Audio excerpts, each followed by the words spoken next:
ازيكم يا حبايبي، عاملين ايه؟ النهارده هنعمل اكله سهله بسيطه بالنسبه لو واحده رجعت من الشغل مستعجله ومش عارفه تعمل ايه. هتعمل مندي. المندي بيتعمل بطريقه بسيطه جدا. لو الفراخ عندك جاهزه ونضيفه بتجيبيها وتجيبي الصينيه وتحطي فيها الرز وتحطي فيه قرنين فلفل وتحطي فيه شويه بهارات من الكبسه.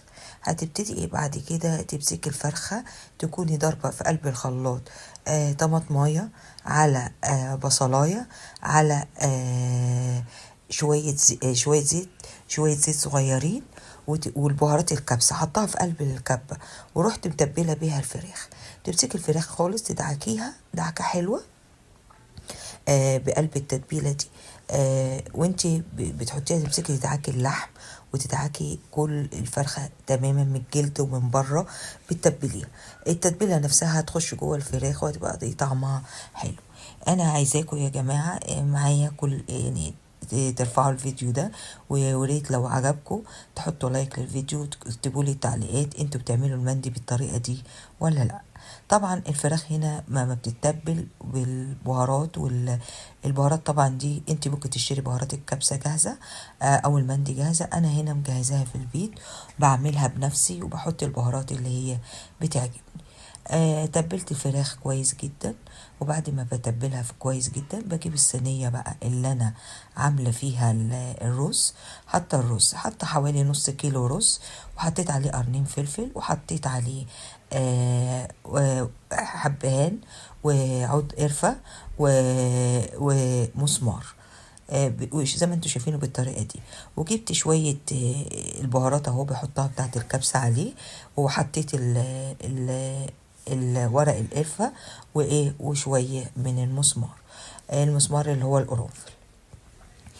وبعد كده بحط شويه زبيب لان العيال بيحبوا فيه الزبيب، والزبيب ده على فكره انا عاملاه من سيف من ساعه موسم العنب. عاملاه من ساعتها ومركون في التلاجة، بستخدمه في اي وقت.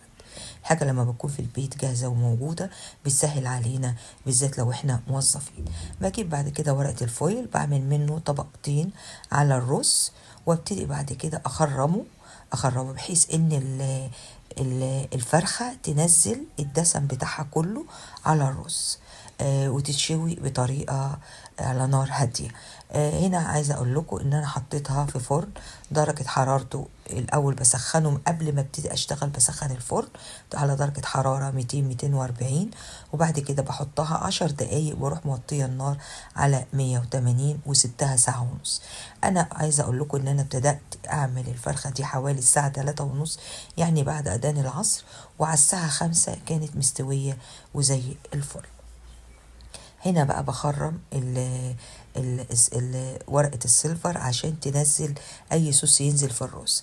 والرز طبعا انتوا تكونوا غسلينه كويس، وحاطه فيه كمان كوباية مية عشان ده ما تنقعش. بحط الفرخة وبحاول احط بقية التوابل اللي انا حطاها على الوش. في بعض الناس بيعملوا المندي ده ما يكونش البصل والحاجات ظاهرة، بياخدوا ميته بس انا حبيت ان انا عشان كنت مستعجلة فحطيت الخلطة كلها موجودة على الفرخ.